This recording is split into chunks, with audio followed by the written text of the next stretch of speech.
Good day, my friend. Welcome to Movie Insights with Joshua Voiles. Today, I'm going to talk to you about the movie Cloud Atlas and why it was so freaking awesome.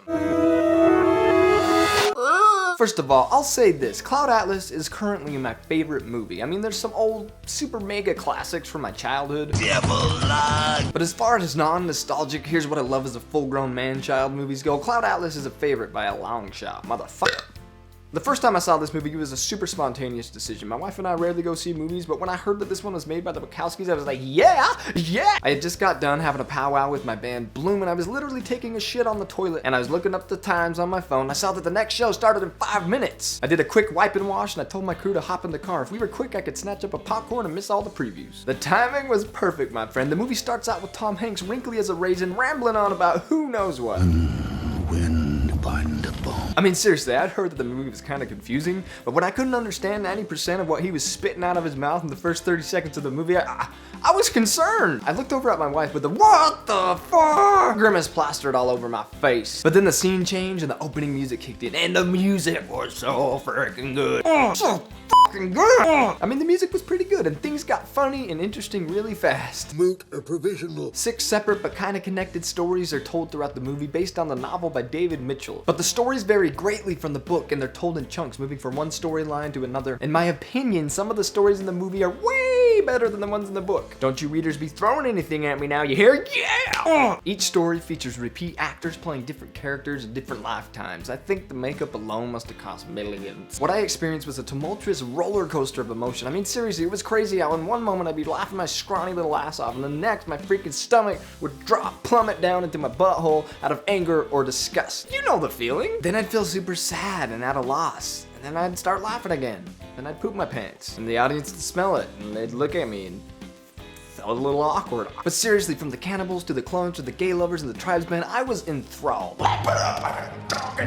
Peppered throughout the movie were all of these eloquently phrased insights, primarily from Somni 451. I remember wishing I had written them down because they were so cool, but they kind of just fired at you like, yeah. But beyond brain candy, this movie had all the feels. I mean, so many feels, I almost feel like it had too many feels. I mean, when Tom Hanks, playing a gangster in modern day London, suddenly hurled some book critic off a 20-story building, I could hardly believe what I had just watched. I looked over at my wife and was like, what the fuck? I remember leaving the theater feeling kind of disoriented, like I had missed something really important and I wasn't sure what I was supposed to take away from the movie. I kind of feel like I had just slammed down a pack of butterbeer and rode the beast backwards.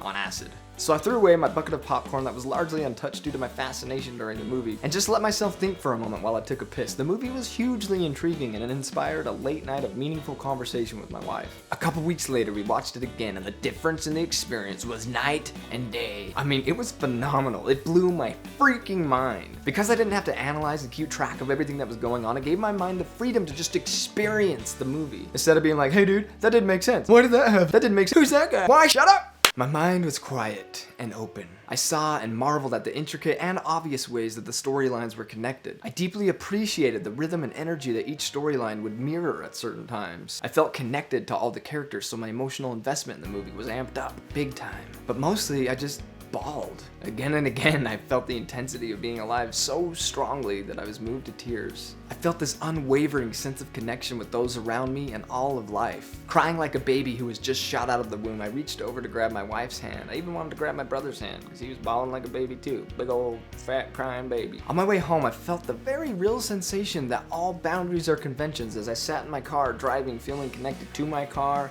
and the car in front of me and the person who was driving that car. I felt my apparent physical reality dissolving and sensed that I was really made up of nothing but thousands and thousands of subatomic particles arising and passing away in each fleeting moment. I felt truly impermanent in such a beautiful, enduring way. There was no fear in it, it was just peaceful. I felt like my actions carried meaning and weight, and I wasn't just some insignificant speck wandering my way to the grave on some lonely rock in the sky. I even put the toilet seat down, suspecting that someone might appreciate it later. Maybe the dude who sat a few rows in front of me who kept softly farting into his chair while he stuffed his face with hot dogs and ketchup. My life mattered, and so did the lives of those who will walk on my ashes. The movie gave me hope.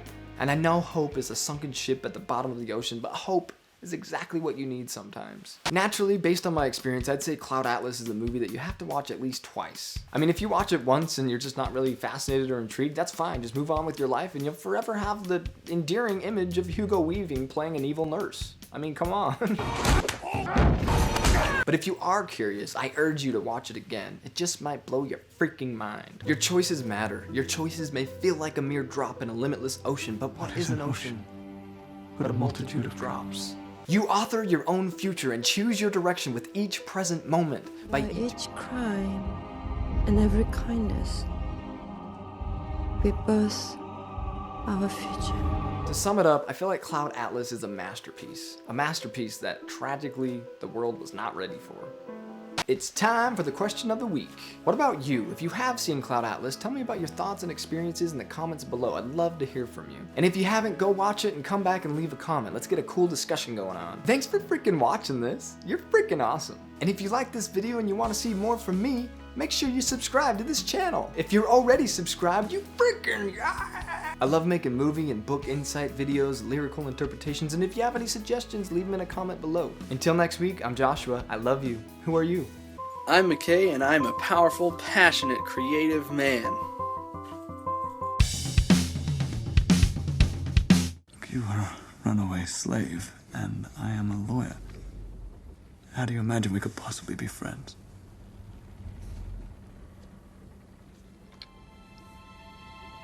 All you need